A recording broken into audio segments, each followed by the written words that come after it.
This is week 5, class 5, if you like, of the boot camp.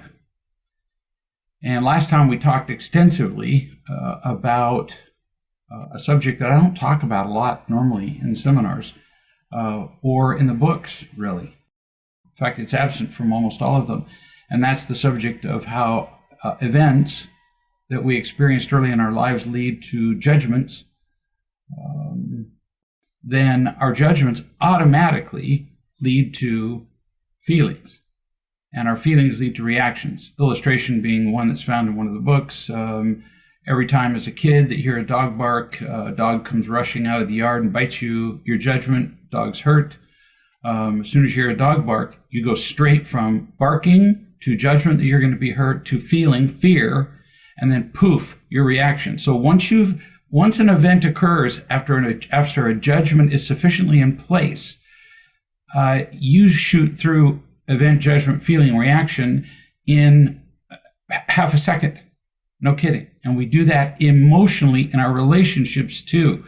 And the problem we talked about in our last class is that the judgments are rigged.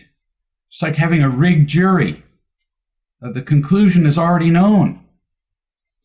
So the judgments are rigged. They are pre-formed. We have no choice in them. So we're going to talk about how we can change the judgments and how we can change the way we live in the world. Everybody knows that information is power. That's an axiom. It's often repeated in business and elsewhere. So everybody understands that. Information is power. But we tend to take that in the positive meaning. In other words, the more information, the more power you have to whatever, earn money, run your business, do good, avoid having your picnic soaked on Labor Day, and so on. The thing that we don't talk about very often is that bad information, lies, is also powerful. Very powerful. It's a destructive power. Every bit as powerful as any other information. So what happens is, and we talked about this, but we're going to expand this to greater understanding, is that our past judgments are distorting our present judgments and ruining our feelings, our behavior, and our lives. So what we tend to do is we tend to find evidence to support the mess that was already created for us, the judgments that were given to us. From early childhood, we were put in a prison of false judgments, lies. We didn't build the prison, and we can't see that there's an open door. Hence my almost heretical statement at one point, and I don't remember the class, that free will in many respects is a myth. If you can't see an open door, then you stay in the prison your entire life. You really don't have a choice to leave the prison.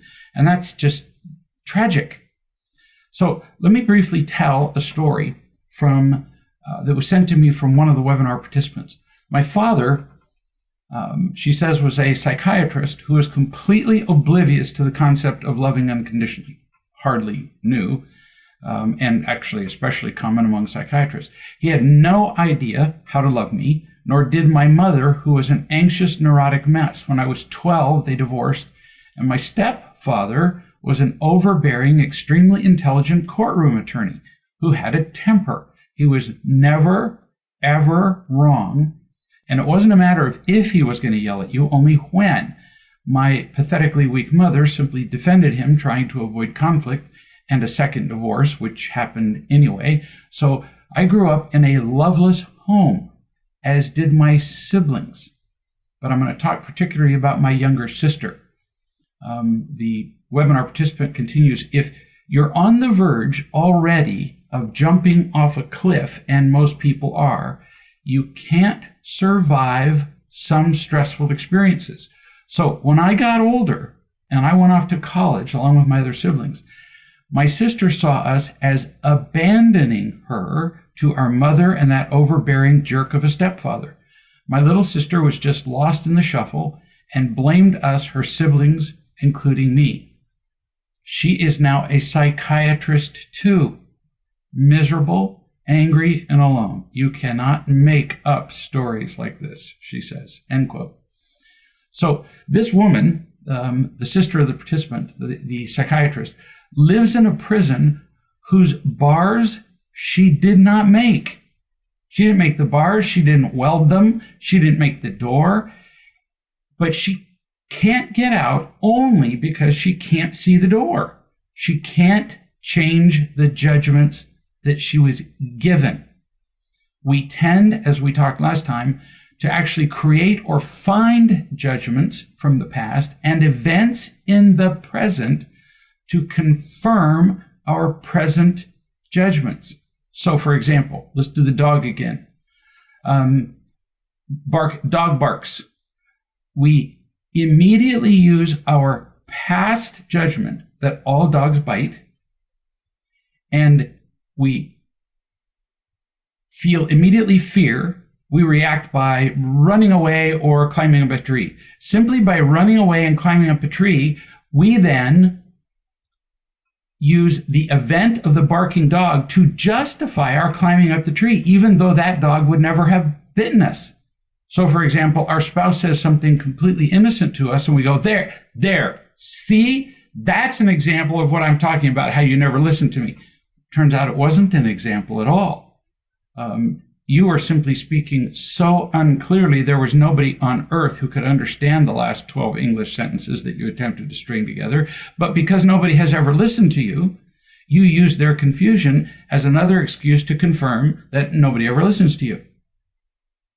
It's a crazy world. Another way to say this is that we find events and judgments in the present to justify our feelings in the present, which are really just a continuation of our past feelings. We just keep confirming our feelings over and over again. If we've been taught to live in a world of fear, we do whatever it takes, confirming judgments with past judgments, using present events to justify our fear. So, for example, I set up an appointment with a lady to talk to her, and she was late, and this was just a few days ago, and she was late. And as you can imagine, I have a lot of people that I talk to. If people are more than, it's usually 3 to 4 minutes late. What I've learned is that if you're more than 3 to 4 minutes late, then you don't show up at all. I learned this as a surgeon when I was on call, and people would call me and they'd say, oh, I really hurt and I need to see you. And so I'd say, oh, I'll meet you at my office. And I would go to the office, and then easily a third, quarter of them wouldn't show up at all. And so I'd end up waiting for an hour for nothing, and got dressed and came down there and had to go back home. And so I do the same thing with phone calls. After 3 to 4 minutes, I just tell them I've moved on to calling other people who would like to talk, which is true. That's what I do, is move on to other calls. And she was late by 4 minutes. And she got there, and I'd left her a message on Skype that I had moved on because I assumed that she had forgotten the time of our call, which interestingly she has done in the past, completely forgotten about the call. She was furious.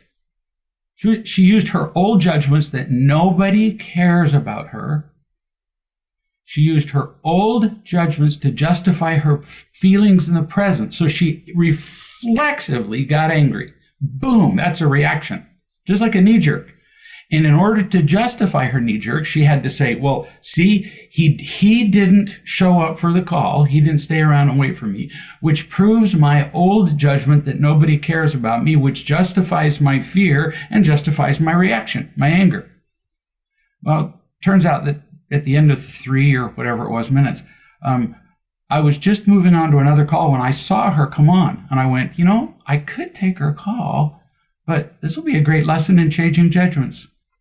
And so I intentionally did not take it, so that the next day we could go through what you and I are going through right now, which is learning how to change them. So I helped her to see, we're going to talk about changing judgments just briefly because we talked about it before, that we have to recognize them. So I helped her see that her judgment was that I didn't care about her, and that nobody's ever cared about her, and that no matter what anybody did, including her husband and anybody else in her life, she wouldn't let them change the judgment. She needed to realize that she had a choice, that she could change it, and we changed her judgment right there on the spot. We need to learn to see clearly. So only after she felt loved and we changed her judgment, then I told her what my policy on time is. That after 3 or 4 minutes, I leave. She said, well, you didn't tell me ahead of time. I said, you're right. And it was intentional. And then we changed our judgments by getting loved. As she was in a froth over Skype, I finally said to her, reach up and put your hand in the middle of your chest. She did. And I said, just keep it there and say nothing. After a little bit, she said, my hand is you. Uh-huh. You love me. Uh-huh. So all of this became possible. Her recognizing her judgments, realizing her choices, learning to see clearly in the context of being loved. So we talked about this in our last class. So let's get to the point.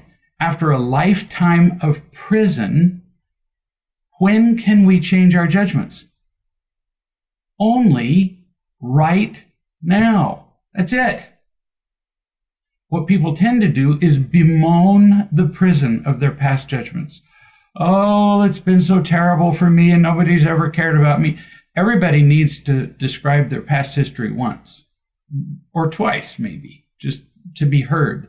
But there's no sense going over them.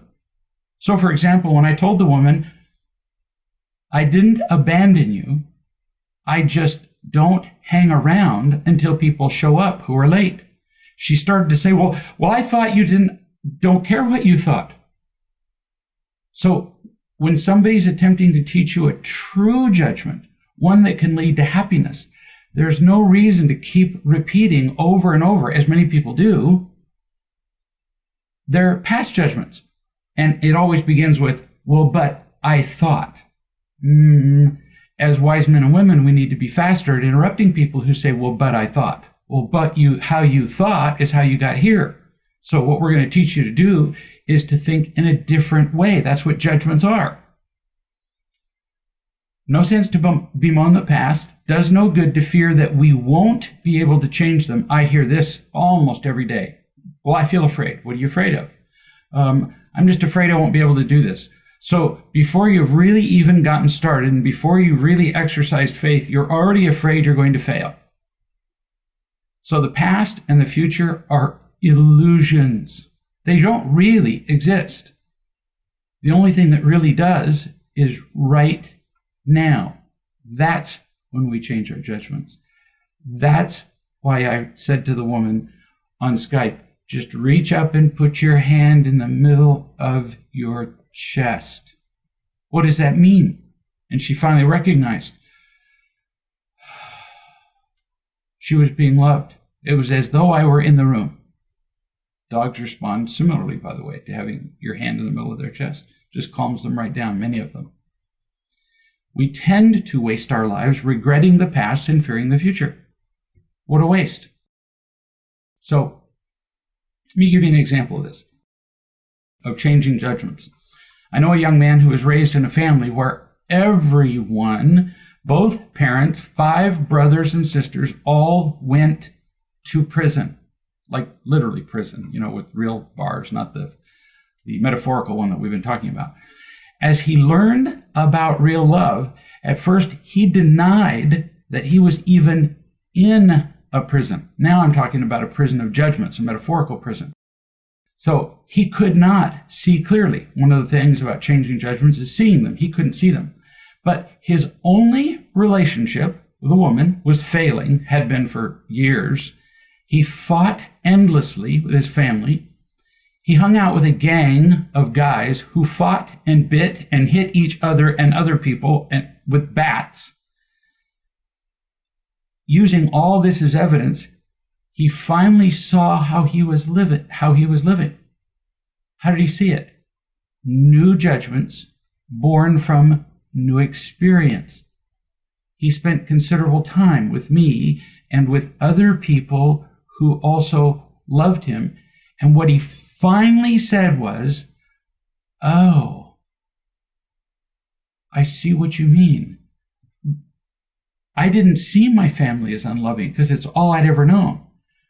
But it's so different from the way you," and he named some other people in his life, "treat me, that I can't deny anymore that the way they treated me was unloving. If the way you treat me is love," and I said, "This isn't complicated. Are we cruel to you? Do you feel bad? No. Do you feel bad and guilty and obligated and emotionally tortured when you're with your family and friends? Yes. Well, it's not really tough to pick which one is love." And then he cried over a wasted life. As I said, we waste our lives regretting the past and fearing the future. He was 30. And I'm laughing because to me that's pretty young. He said, why me? I've wasted my whole life. Waste of time to worry about it. You start with right now. Then he fretted that he'd never change. He said nobody in his family ever had. Finally, I suggested that I was right then as we were speaking, showing him the way out of prison. I was drawing a line on the floor right out the door, and all he had to do was follow the chalk line out the door.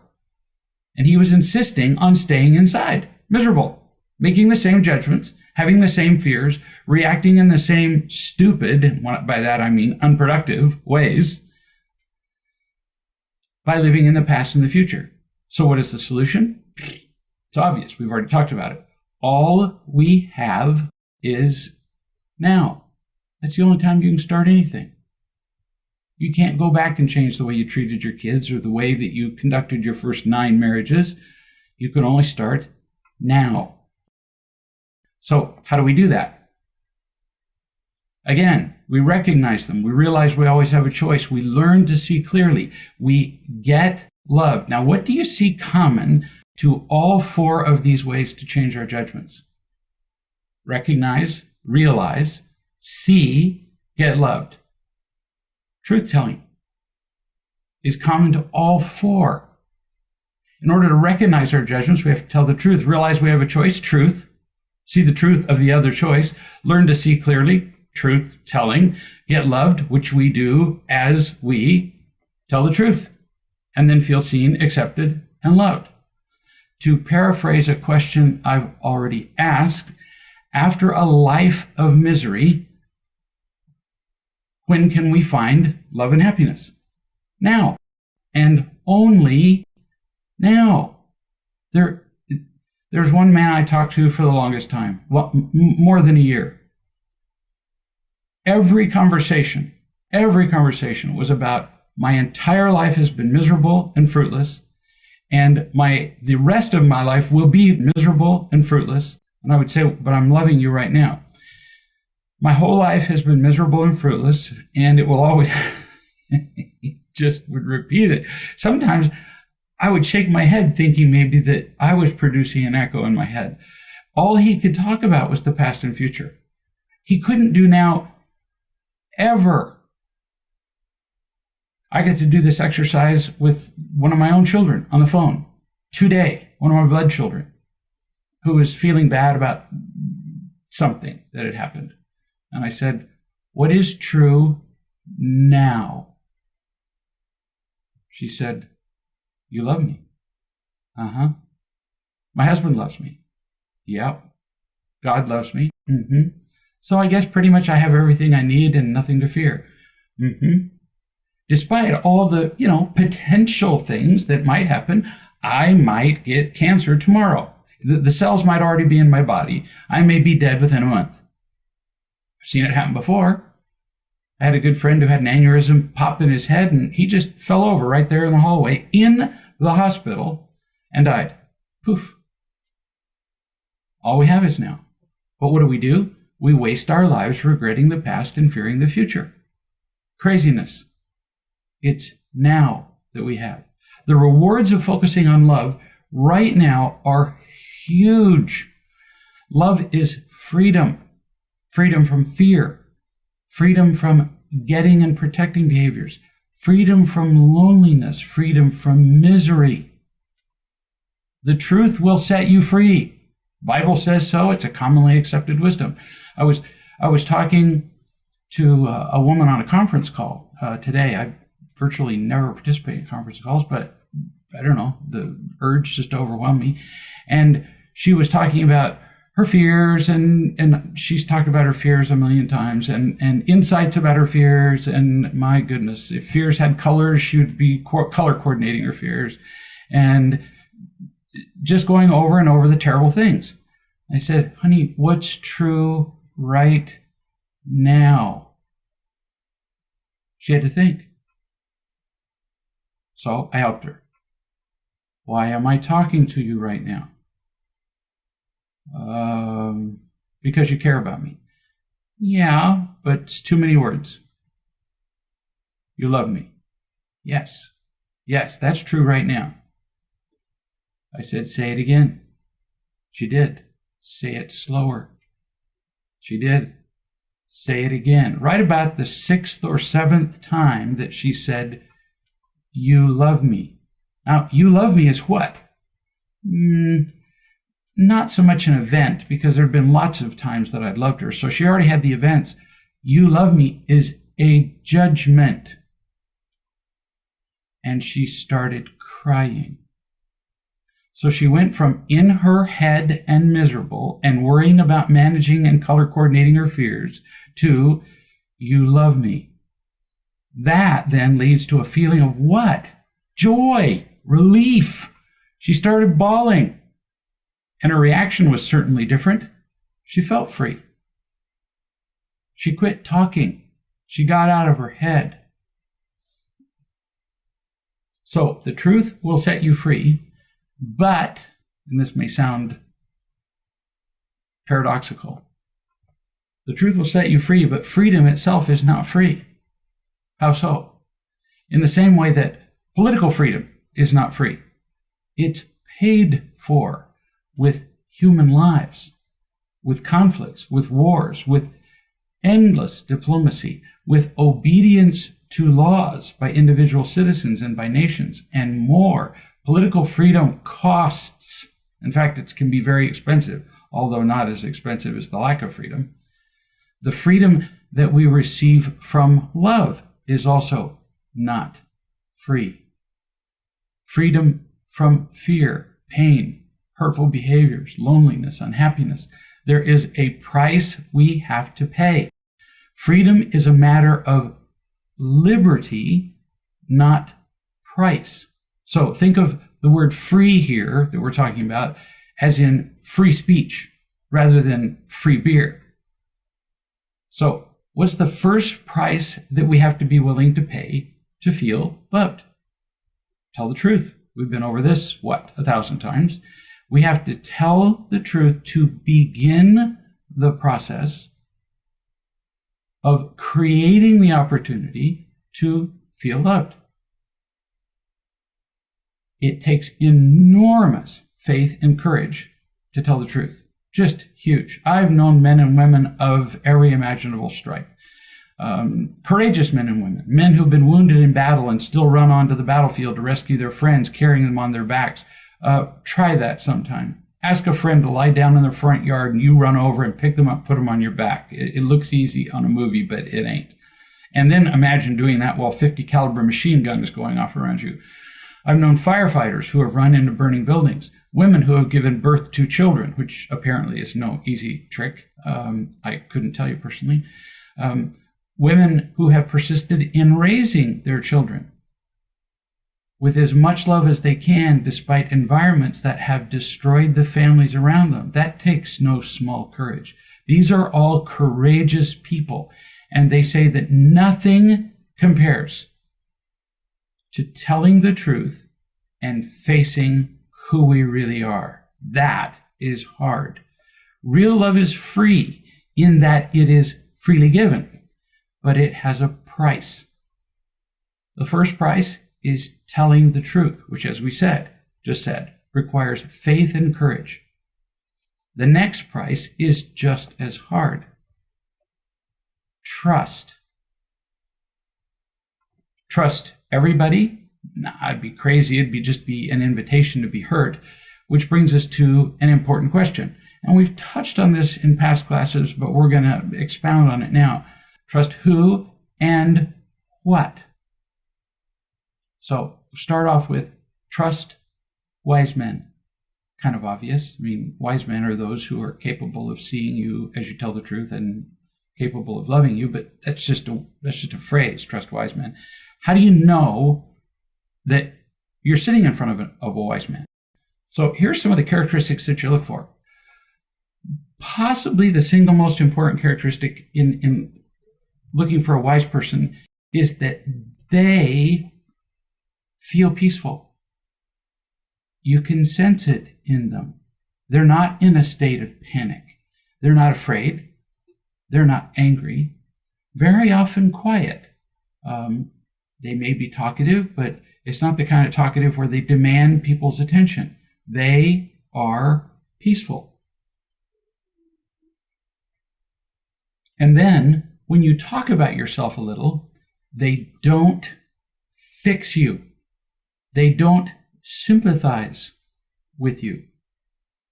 So, for example, I had a lady here for an intervention, and she really brought her husband to be fixed. So I loved and taught both of them, but and he really got it. I mean, he was really kind of amazing. He felt loved. He changed his behavior. He had been a somewhat pathologically selfish human being, and learned to see her and care about her, which he admitted that, frankly, he'd never done before. So pretty cool thing that he did. Then they went home, and they were in heaven for, 2 or 3 weeks. And then this woman started going back to her therapist. And she was telling stories about how great things were, and the therapist was finding exceptions. Well, now, doesn't he still make mistakes in this way? And she would say, well, yes. And the therapist would sympathize with her. Well, you can't allow that kind of treatment. Oh, honey, how could he talk to you like that? So she found somebody to sympathize with her. It could be a therapist. Therapists, by the way, are just excellent sympathizers. That's how they get people to keep coming back and coming back and back and back. I have been in group therapy where there were members of the group who had been in that same group therapy, that same therapy group, for 20 years. Now, you'd think that if you were in something for 20 years and going to the same group, you'd finally catch on that maybe you weren't learning something. Although in real love groups, some people would participate for 20 years, but they would then become wise men and women. You just kind of naturally evolves that way. But this therapist keeps people coming back, and as do many therapists, because they sympathize. When we've been hurt, we just love it when somebody goes, oh, you poor little baby. And then they get out a Band-Aid and they put the Band-Aid on it, which does feel good for a little bit. Or they give them a little, snort of cocaine, or, give them some hydrocodone. But it doesn't get to the root problem. It doesn't heal anything. Or we find friends who sympathize with us. It is very common that when people leave here after an intervention, they say, I have great friends. And I say, nah, that's impossible. You don't. Well, how do you know? You haven't met them. If they were great friends and they were capable of actually loving and teaching you, which is what wise men do, then you wouldn't be here. So they've helped keep you where you are. So you're looking for somebody who feels peaceful, who doesn't fix you, doesn't give you sympathy, doesn't look to criticize you. Now, here, this can be confusing. Criticism is not the same thing as telling you when you're using unproductive and unloving behaviors. So, for example, how many 100 times have I been telling somebody what you're like, for example, this lady who went home from the intervention and found the sympathetic therapist. The reason that she eventually became completely disaffected with real love is because her husband was changing and becoming loving, and she was becoming more and more bitter and nasty and griping. And I said, sweetie, when you called me before you came here, your husband wasn't even living in the same house as you. And now the two of you are together and he's bending over backwards to love you, and all you do is complain and attack him. No, I don't. Well, I wasn't asking. You do. You do attack him. And then, of course, she turned that into, well, you're criticizing me, so now I can't trust you. Ah, what a great example of using old judgments, even though the events are new, using old judgments to turn them into rotten events so that she can sit in the same cell and die there. She came out the door and discovered, wow, this is a whole new world. Crappy as my cell was, at least I knew every corner of it. So she jumped right back into her jail cell, and she's still there. Another way to find, to one of the possible gauges for finding a wise person is that you feel loved. It's feeling. Unfortunately, there's a possible source of confusion here too. These can all be distorted. Feeling loved isn't the same as getting what you want. I had a man who was on the phone with me yesterday, and he was finally screaming at me, "You don't care about me." And I said, well, you have set up a world where caring about you, loving you, means always agreeing with you and always giving you what you want, which is why you've been through, more women than the population of Rhode Island. So feeling loved requires considerable honesty. It's not the same as getting everything you ask for or demand, usually. So we are going to trust wise men to do what? You trust a wise man that they will love you when you tell the truth. Now you see why in an earlier slide I said that there are two prices we pay for love are related. Real love is free, but it has a price: telling the truth and trusting. You can't tell the truth until you trust somebody that they'll love you. As you do tell the truth about yourself and as you're loved, your trust will then grow and you'll find it easier to tell the truth. Both of these prices are interrelated and feed on each other. You really can't separate them. You can't really tell the truth about yourself unless there's some element of trust, which means that in the beginning, before a wise man or woman has showed any evidence that they're trustworthy, trust is just a choice. Now, one more thing about trust for now. Trust wise men and women that they will love you when you tell the truth, and you also have to trust the love itself. You have to believe it. So, for example, today on the conference call, the woman who I had repeat over and over, "You love me, you love me." She was getting that in her head as though she were reading a section out of the Real Love book, which is clinical claptrap. It's nothing. She wasn't believing it. But the more she said it, the more she felt it. And I can only explain that as either awakening within her an intuition that she had, or she was feeling it from a divine inspiration. Take your pick. Could be both. When you believe it, it changes everything. Some people don't ever believe it. The lady from the intervention that I was telling you about, who went and found a therapist to just agree with her and sympathize with her and tell her she'd been wronged. In fact, told her that I was completely inappropriate in trying to tell her that she was being unkind to her husband and mean and cruel and no kidding, all of that. She was going to report me to the Association of Real Love Coaches. And I said, done. Since I'd have to report me to me. So when we do believe that we feel loved, we're able to tell the truth about ourselves. This woman couldn't do that. She couldn't trust. She did for a while.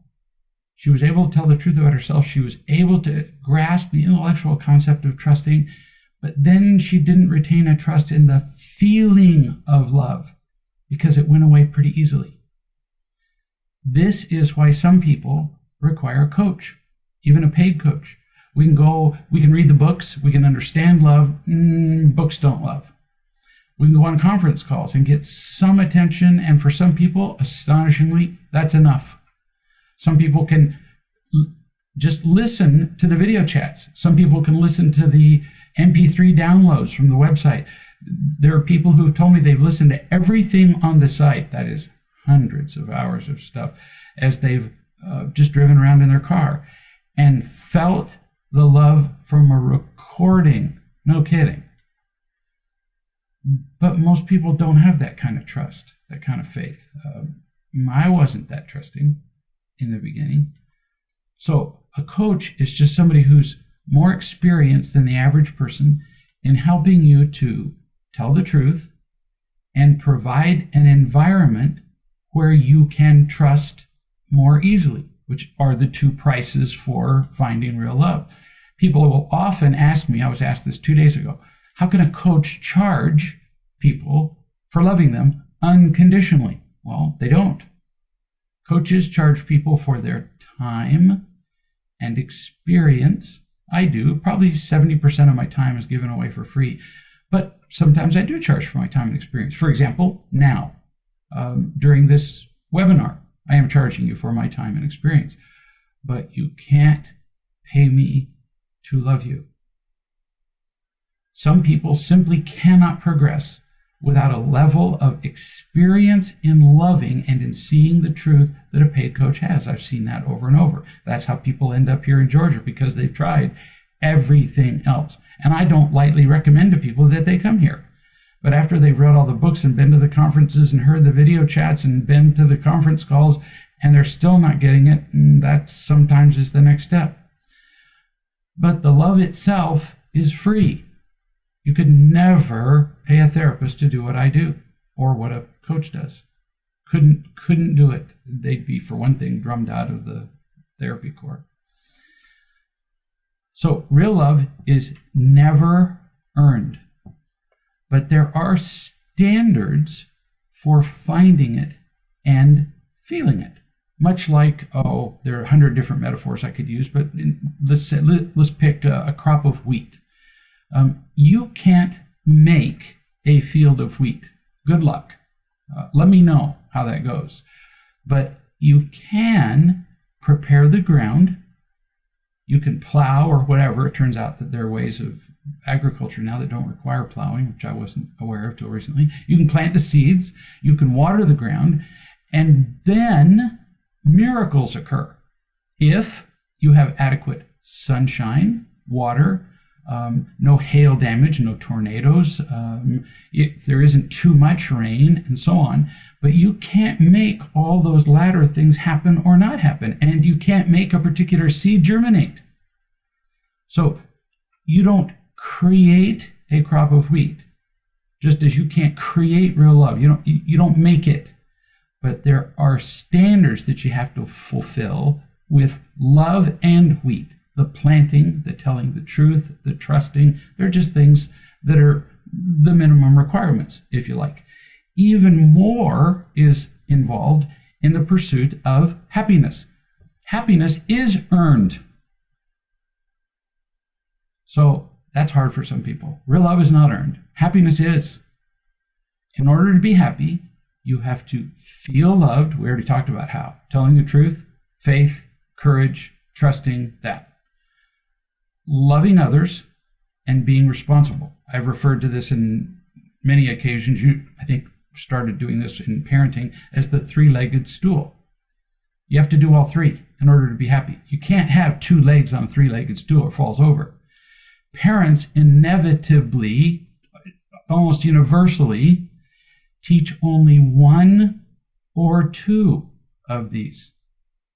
They teach their children to feel loved, or to be loving, or to be responsible, or two of them, or usually none of them. Because it turns out that what parents call loving isn't. It's just indulgence. Indulgence is not loving. Kindness is not the same as loving. And yet, even though happiness is earned, again, kind of a paradox, happiness is also free. How? It's freely available. It is freedom from fear, anger, pain, all of the worst burdens of life. Well, we all want to be happy. All people want to be happy, but many people don't find it. Why is that? Like the case of the lady who left here not long ago. People want to be happy, but they don't find it because, one, they have no idea what happy is. The lady who left here had never been happy in her entire life. At one point, when I was just holding her like she was 4 years old and stroking her hair and just like she was a baby, she said, "I have never been this happy in all my life." And for the 2 or 3 weeks after she left here, she stayed that happy. But eventually, the little things in life came up, difficulties with the children, financial decisions, and so on. And she just didn't have a big enough slot in her life to put happy in. And so she went right back to her old behaviors and lost it, because happiness has a price. Which brings us to the second one.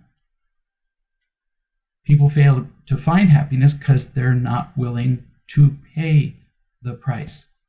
Again, what's the price? This is a shorter version than the earlier slide.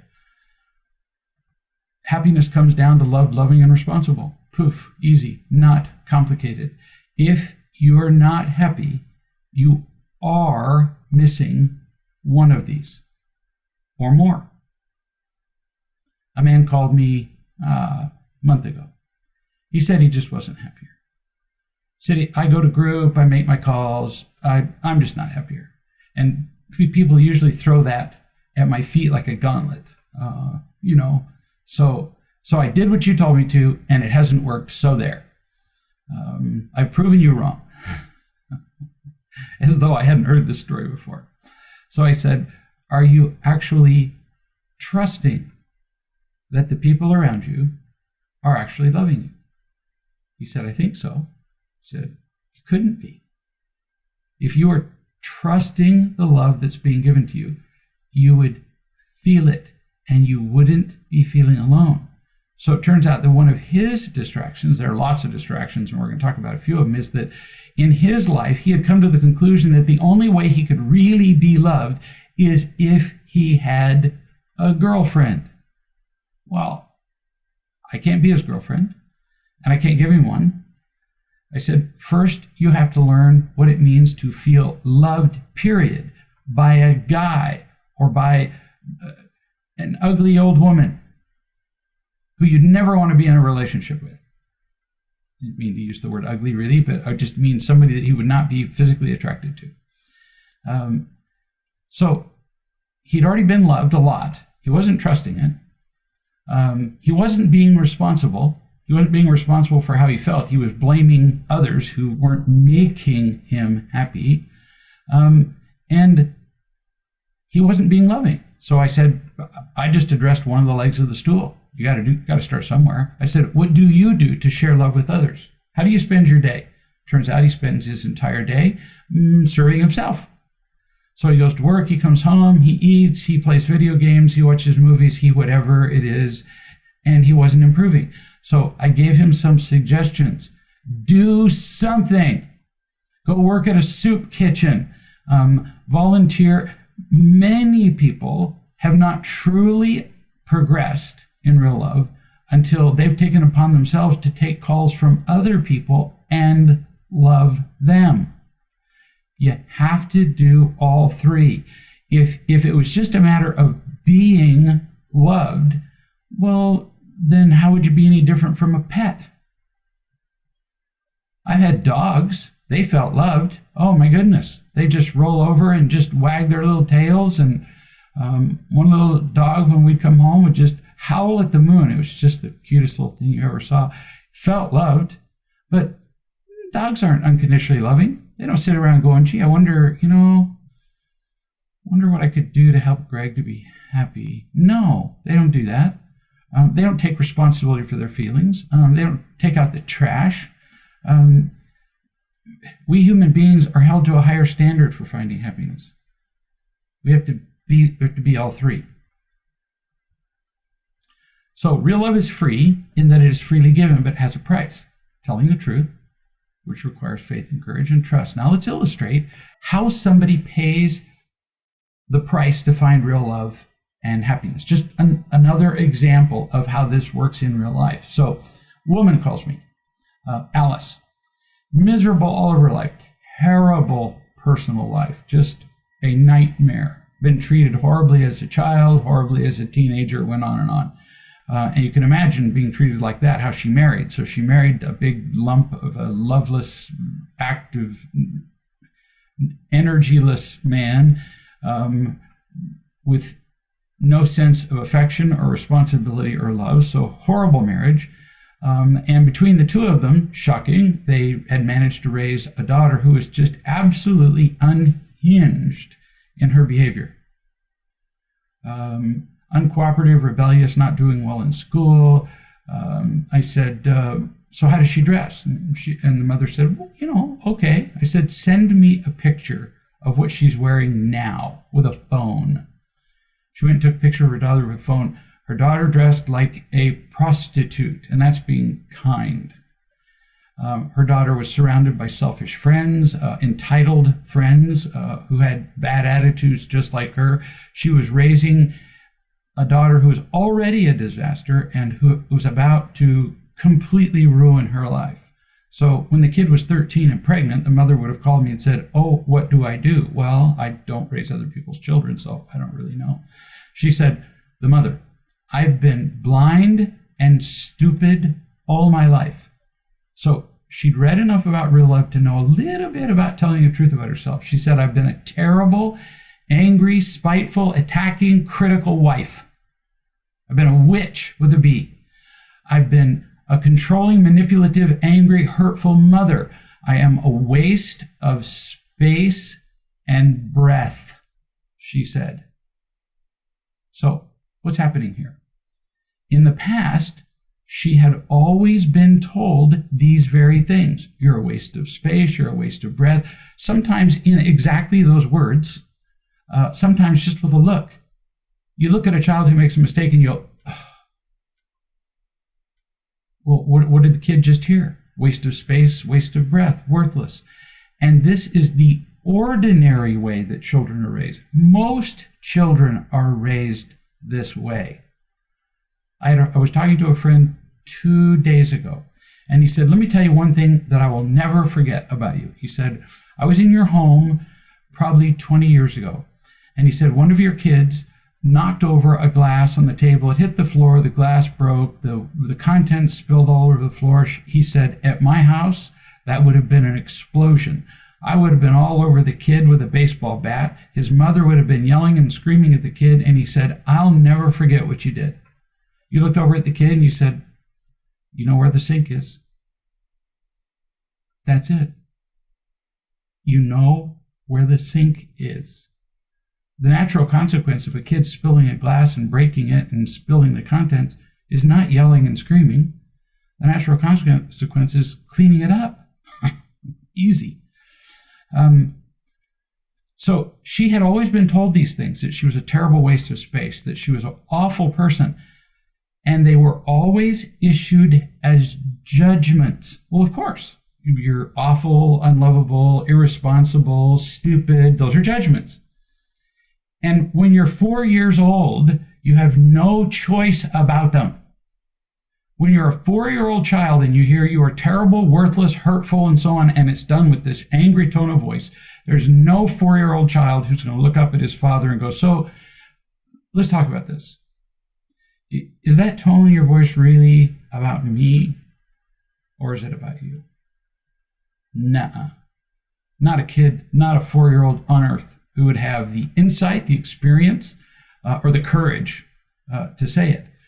So she had been delivered all of her life the judgments that she was worthless. We were not given information as children so we could make judgments. Remember, I talked about how we take events, we gather them together, and we make judgments. Well, I was describing the ideal. That's not, and that's the ideal I'm describing in all the books. People quote event, judgment, feeling, reaction, and what they realize is that I'm describing a perfect world. But in the real world, we skip the whole event thing. As children, we're just handed judgments. You are a piece of garbage. We were not given information so that we can make judgments. We were delivered judgments. So what did I do differently with Alice, who thought she was a piece of unremitting garbage? I helped her see the truth differently. I helped her see the events, then make a new judgment. I helped her see for the first time in her life that her behaviors, her being a terrible mother, her yelling at her kid, her being an unloving wife, which were all true, were not just reactions, but they were also events in a new chain. So now we're going to see the behaviors as original events. You have yelled at your daughter, criticized your husband, cried for days at a time, felt lonely, been angry, and so on. These are events. They're just a description of what happened, like it rained. So I taught her to say the same stuff. I have yelled at my daughter, I have been unloving to my husband, and so on. But to say them with no tone, just as information. Events. They just happened. Because you didn't consciously choose them. Remember? I said that from the time we were little kids, we had our judgments handed to us. The old judgments were rigged. Just like a rigged election. You didn't choose them, so they're really not reactions. They become original events. Now, when we see these behaviors as events, let's make a judgment about the behaviors. What is the judgment about your behaviors that you have been yelling, unloving, all that? What's the new judgment? You are in pain. That's it. It changes everything. Instead of you're a witch, that's the old judgment. You're worthless. No, you're in pain.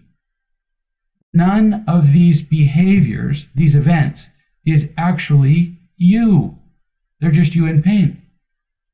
I go in the next room. I have a whole drawer full of forks. I grab a handful of them. I come in the next room. I stab you with several forks in the leg and leave them in your leg and periodically reach over and just, twang them.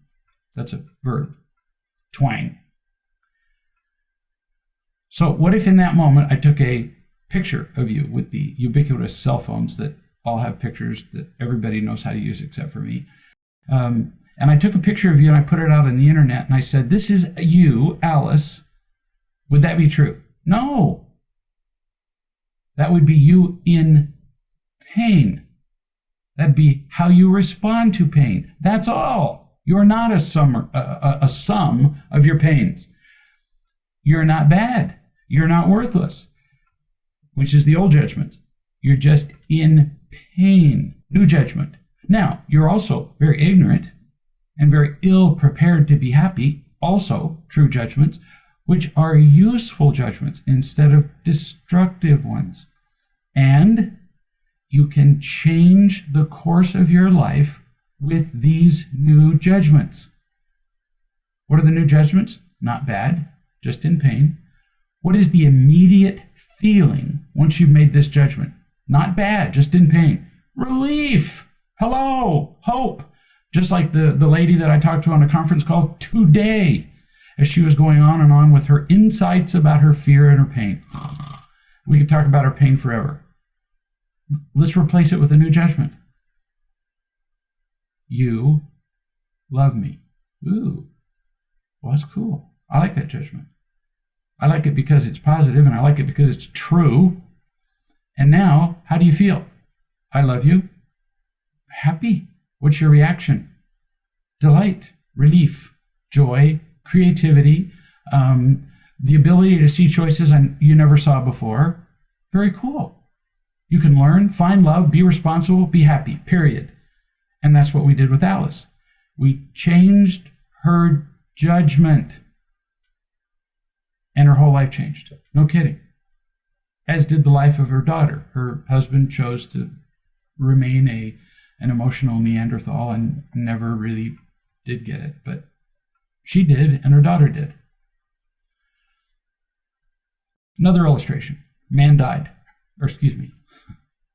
If he died, why would he be talking to me? Man talked to me, and he said that his child had died. He'd lost his job. His wife left him. Those are events. What was his judgment? All these bad things prove that life is useless, there is no hope, God does not care about me, and I'm worthless. That's what he'd done. All these events, these horrible things that had happened to him, led to the inescapable judgment that there was no hope, and he was worthless, and God didn't care. No, they're just events. Inconvenient, to be sure. Having a child die would sort of transcend inconvenient, but the judgments that he'd made from the events were wrong. So I just loved him. And he learned new judgments. He's learned that, yeah, his child did die, and he will miss her all his life. His wife left him. He would still like to have a companion, an unconditionally loving companion. But his new judgment is that he is loved. His daddy loves him. God loves him. He'll never be alone. He has everything he could ever possibly need in his life. I have everything I need, nothing to fear. I'm so grateful. It has completely changed his life because the judgment is changed. A lady presented to me, she was suicidal. She'd been to psychiatric institutions all over the place as an inpatient, as an outpatient, been evaluated at Ivy League institutions, miserable human being, raging, uncontrollable, late teens. And she came to the house. She sat opposite my rocking chair, which many of you have seen, and folded her arms across her chest and said, "I don't have to do crap." As though that was going to be the end of the discussion. I think it probably had succeeded in ending the discussion in many places.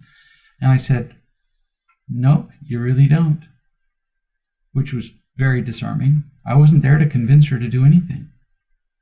So I just rocked for a little bit.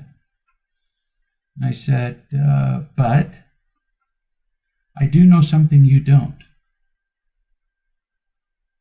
She found that intriguing because everybody had always tried to get her to do something. Convince her, cajole her, manipulate, force, give her drugs, whatever. It was all done to make her behavior more convenient for everybody else rather than being interested in her.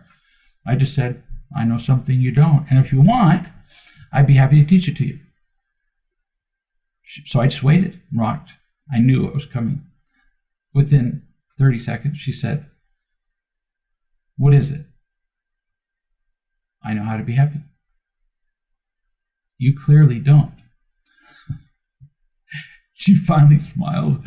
She'd been putting on her very best scowl, you know, the kind you polish up and kind of rub with blackberry thorns. She said, "Well, so show me." So I just loved her. And we did that for several days.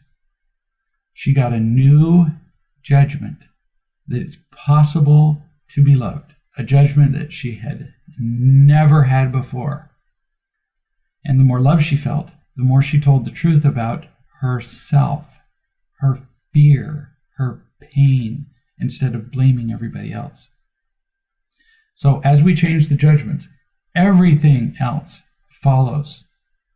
Now, a little bit more about trust. Because we talked about the importance of trusting in finding real love. Trust what? You don't trust a process. You don't trust real love. You trust whoever's sitting in front of you. So if it's me, then you trust me. I have no particular need for you to trust me. I don't get any bonus points. I don't wear a placard, around my neck. 12 people trusted me today.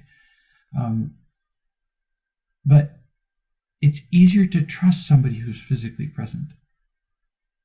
I talked to one woman for 2 years, never did get it, never did get to trust. I tried everything. I thought at one point, I'm saying to myself, honey, this is my very best material. I'm failing. I was just feeling worthless until she came from Europe to here. And I touched her for the first time.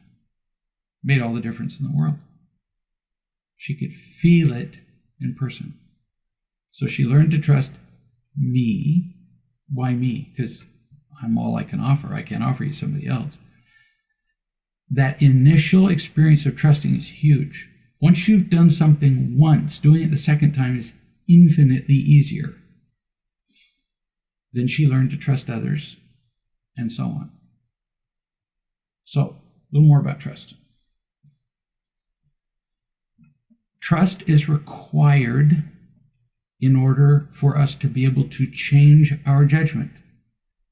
If I'm living in an old judgment, there's no way I'm going to give up my old judgment unless I trust you.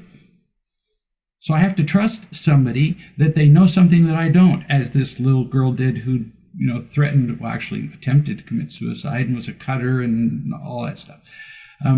She trusted me enough that she would entertain the possibility of changing her judgment about the world, which she then did. Now, that took more practice. It didn't happen just in 5 minutes.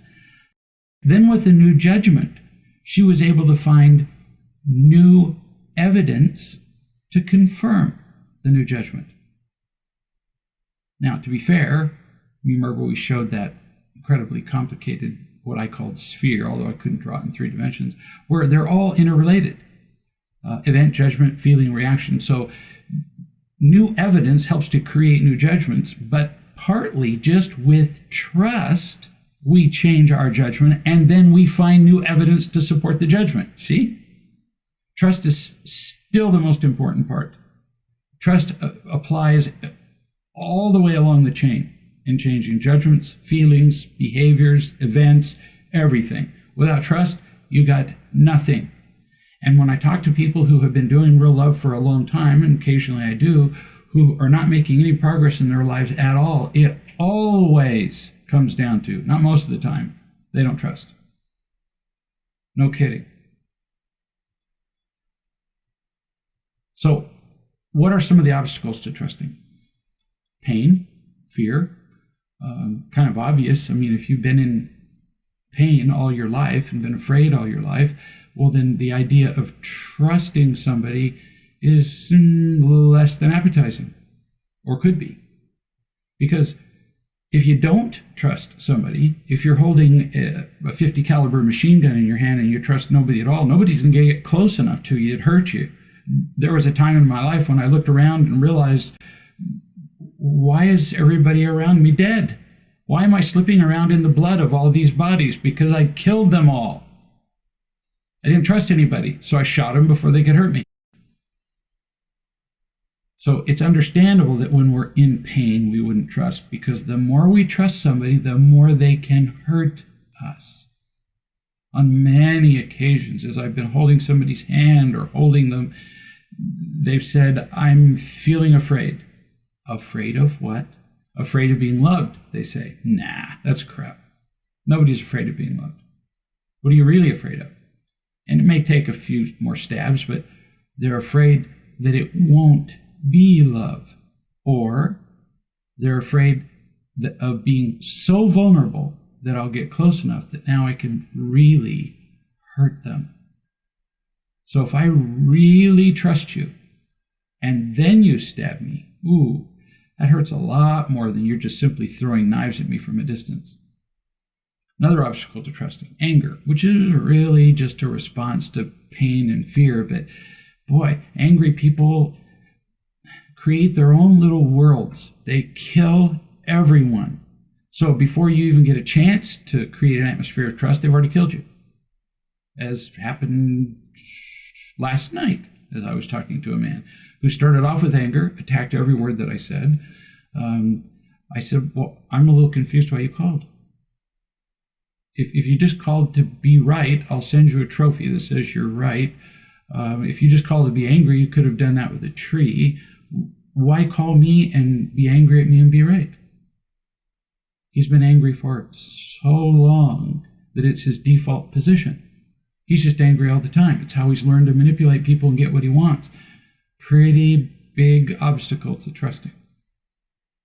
And he's still dealing with that. He kind of alternates. He'll trust for 30 seconds and then attack for a week. 30 seconds is more than he ever did before. Not listening is a huge obstacle to trusting. Now, by not listening, what I mean is, so I'm loving you and assisting you, if you wish, in the process of giving you new events and changing the judgments in your life. When people don't listen, what they're doing is, instead of paying attention to what is happening now, what not listening really means is, it's not like people sit there and go, okay, I'm not going to listen. They don't do that. Not listening simply means they are repeating over and over, usually automatically and unconsciously, their old judgments. So you say, I love you, I care about you. And what they do is they say to themselves, without realizing it, I am worthless, nobody loves me, nobody ever will, I have to protect myself, I'm afraid. They go through all of that. That's why they're not listening. It's not like they choose the position on the dial. It's like most things, like our judgments were preset when we were children, we're just repeating them when we're not listening. And control. When we're afraid, whoa, we control everything. Controllers are not monsters, although they often certainly appear to be. Controllers are just afraid. And the whole reason that they're controlling is that they're attempting to minimize the pain that they feel. They're attempting to minimize the injuries that people could inflict upon them. There are many more obstacles to trusting. I'm not going to go through all of them. Some people, for example, one man that I talked to night before last, is so intelligent. He's so clever in manipulating people that when he left here, it's been a long time ago, but when he left here after an intervention, I said, you can only speak to one person for the first 2 or 3 weeks. He said, that doesn't make any sense. I said, I didn't say it was going to make sense to you. You can only speak to one person. You asked me for help, and that's what I'm suggesting. He said, well, who? I said, me. Why only one person? I said, because you are so clever at manipulating people. You can weave a story that creates the judgment that you are right so well that you will fool everyone. And he did. He went home. He went from wise man to wise man, just fooling everybody. I'd get emails from the wise men, from him, from the neighbors, from the mailman, from everybody describing how he'd managed to fool everybody. So the more clever we are in manipulating, the more we essentially become our own deity. We become the center of the universe. We're God. We have no reason to trust anybody else. So cleverness and manipulation is a significant obstacle to trusting. Despite the many obstacles, probably unnumbered, to trusting, no real reason to go over each of them because the solution is the same. Trust. And trust is the solution to pretty much everything we do. We trust all day long. We just don't realize that we're trusting.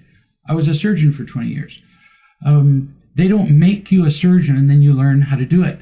No, it starts off with faith, trusting. You trust that if you go through kindergarten through 6th grade and then 12th grade, and then you go to college for 4 years, and then you go to medical school, and then you apply for residency, and then you get through your residency, that then after all those years that you might be given the privilege of being a surgeon. You might, but there are still no guarantees. I was telling you about my friend who fell over in the hospital hall, dead from a burst aneurysm. He was training to be a surgeon. He went through all of that, poof, fell over. And I had another friend who, in my particular surgery training, he had the smarts. He was a great kid. He got along well with patients. He was good at diagnosis. And he had no eye-hand coordination at all. He could not operate. He was unsafe. They had to wash him out of the program. But becoming a surgeon requires faith that if you do all the steps, you will create at least the possibility of becoming one. It's true with everything else. Financial investments, you don't get the dividends until you exercise the faith and invest. You don't win the lottery till you buy a ticket. Everything is about trust. In fact, you're always trusting in something. Always. You may not be trusting in love, but for example, if you're angry, you're trusting that with anger, you will get what you want, and that will lead to happiness. Really, you have faith in the happiness-producing power of anger, which, of course, is stupid because it never works. So we always are exercising faith. The idea is to pick the right things to have faith in, as well as the right people, which is why I've been talking about trust so much. So why doesn't real love always work? Precisely because people don't trust. I said it before, I'm saying it now, I'll say it again. They don't understand what it looks like and what the benefits are of trusting. Many people have never seen real trust in love, which is understandable since they've never seen love. So how do you trust in a thing you've never seen? So some characteristics of trust that might be helpful for us to discuss. On many occasions, I have said to people who are miserable, like the guy I talked to 2 nights ago, who's 60-something, 3, I don't know, years old. I said, honey, you've been doing it your way for 63 years. 63 years, you've had it all those years to do it your way, pretty much unobstructed. Nobody's been clever enough to get in your way because you've always convinced them you're right. And in 63 years, have you found happiness? He said, well, yes, I'm happy.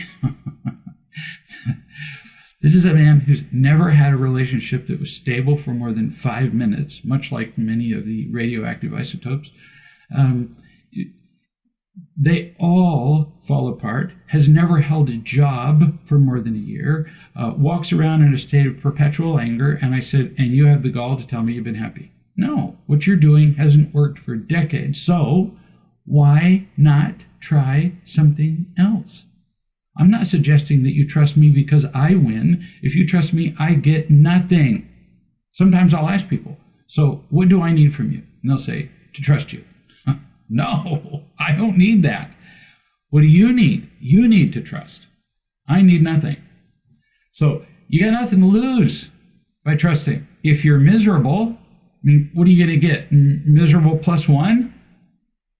Another thing to understand about trust that at least helps some people to move forward and learn to trust, which is to wipe the slate clean, to have what the ancient Romans would call a tabula rasa, blank slate.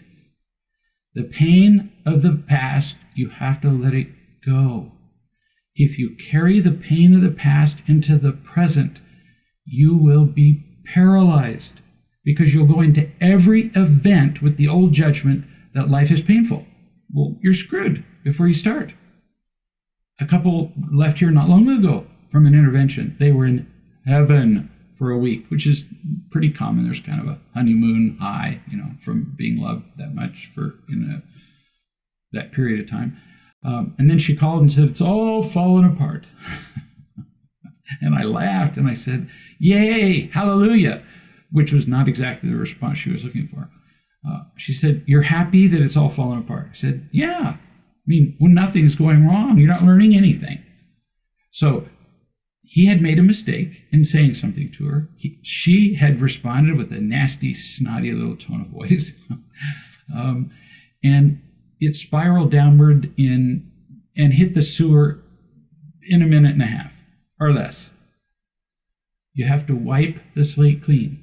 The entire reason that their interaction went badly so fast is because the instant he spoke, she didn't respond to the mistake he made. He did. He made a mistake. He said something that was not entirely thoughtful. But she wasn't responding to that little mistake, which is small. It was like a 2 out of 10, maybe. She was responding to all the times he'd ever heard her before. Oh, no, she wasn't done. She was responding to all the times anybody'd ever heard her before. And so she lashed back at him with a cannon. So he pricked her with the pin, and she shot him with a cannon. You have to wipe the slate clean, or you'll never trust anybody. Said, sweetie, you have to trust him that he's doing the best he can. So when we get off the phone, I had to write it down. Actually, often when I'm talking to people, I write down the words because they're so overwhelmed with these new judgments, they can't remember them. You're going to go in the next room, you're going to wrap your arms around him, and you're going to say, I overreacted to you. Let's start over. I would rather be happy and love you. She said, I can't say that. I said, and now you're not trusting me. Would I tell you anything that would hurt you? No. What is the only reason I would tell you to go do something like that with him? For him? No. For you. So she did. It was miraculous, the difference. Their conflict, the resentment between them was gone in 5 seconds, as long as it took her to say it. We carry around resentment because we believe that other people have hurt us more than we have hurt them.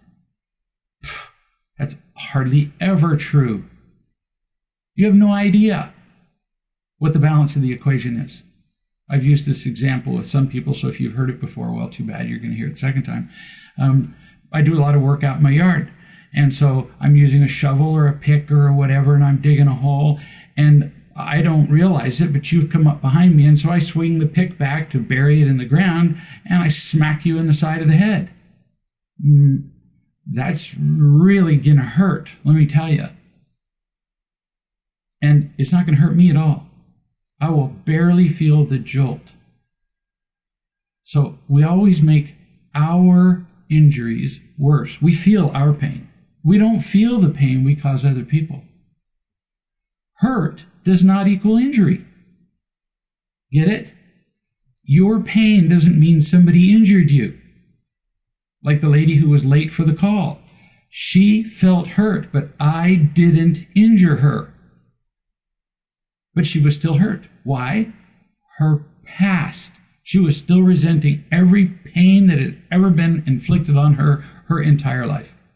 Resentment is based on old evidence, much of it fabricated, much of it exaggerated. What heals that? What heals the resentment? New evidence could help. But see, I could pile new evidence on you with a dump truck, and it wouldn't make any difference unless you trusted. So what heals resentment? Again, back to trust. We tend to resent trauma when actually it's essential to our education. Oh, we hate hearing that. We want a world that is fair and equitable and kind and sweet, and where it only rains during the middle of the night and never inconveniences, and we never have to open an umbrella. And you're kidding. You want to become more loving? How do you think that's going to happen? You're going to learn to feel more loving by living with and dealing with and learning to love unloving people. People who don't, I hesitate to use the word, but I will, deserve to be loved. People who don't look very lovable. That would be a better way of saying it. Unloving people give us the opportunity to learn to be loving. We want to be more understanding. People who behave in inconvenient ways, who traumatize us, give us the opportunity for that education. And it ain't free. It's like lifting weights. My sons who lift weights walk into a weight room and they see thousands of pounds of weights all around the room and they go, this is great. And I look around and just go, I'm tired already. I need a break before I've started. Another thing that helps us develop trust, to exercise trust.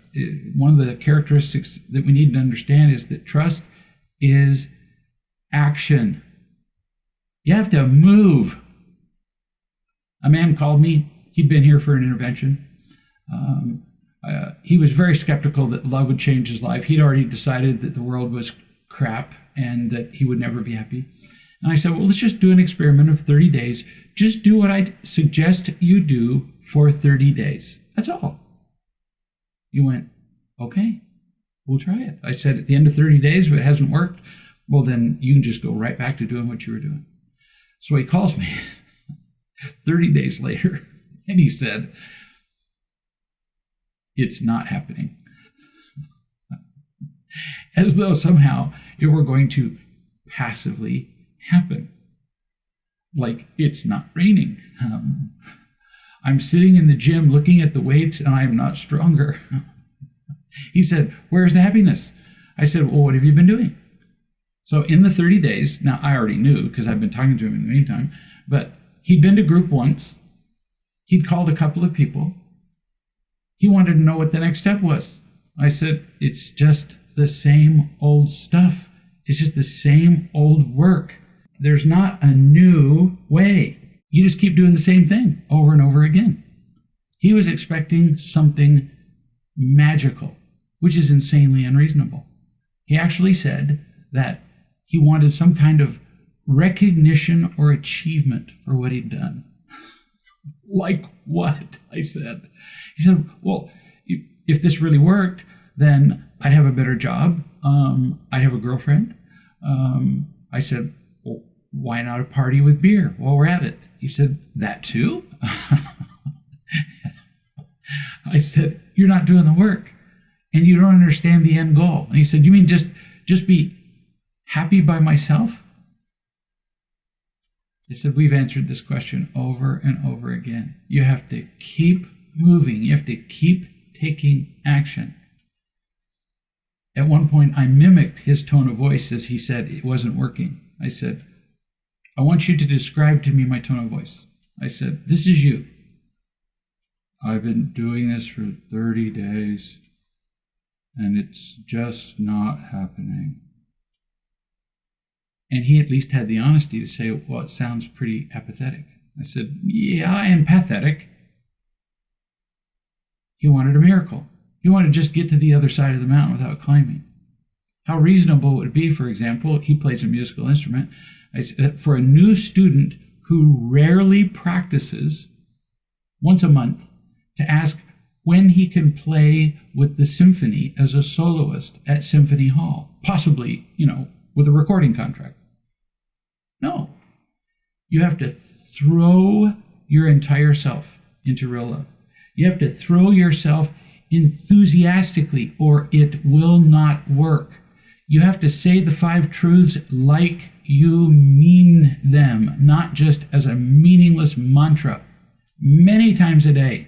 In fact, this man, to his credit, he set his smartphone with an alarm to make a little ding every 15 minutes, one of the 2 million things that I don't know how to do with my smartphone. So every 15 minutes, he would go over, my daddy loves me, God loves me, I'll never be alone, I have everything I'll ever need and nothing to fear, I am so grateful. He discovered that within a few days, his judgments were beginning to change. He's beginning to wake up. He's beginning to live, actually. We have to throw ourselves into it. We have to have daily enthusiastic content with wise men and women on the phone and in person. I sometimes ask people, well, so how many calls did you make today? 3? Well, I used to fall for this. Now I say, yeah, and how many people did you actually speak to? Oh, well, none. But they picked up the phone and, I don't know, called businesses that were already closed. I don't know who they called, but they didn't reach anybody. And it's not enough just to make calls and reach people either. You have to make calls until you find somebody from whom you feel love. You have to find somebody you trust. Just making calls is meaningless. And it's kind of a glib thing that I hear on conference calls. Well, you're not making enough phone calls. No, you're not trusting enough. You're not trusting the calls you are making. And then gradually, you will become happier. Gradually, you will be more loving yourself to others.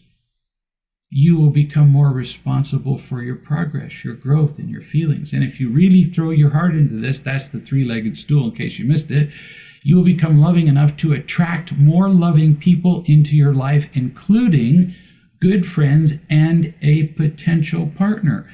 If you don't do this, if you don't trust wholeheartedly, realizing you got nothing to lose, wipe the slate clean, no resentment, 0 from the past, and if you take action, you win. If you don't, you lose.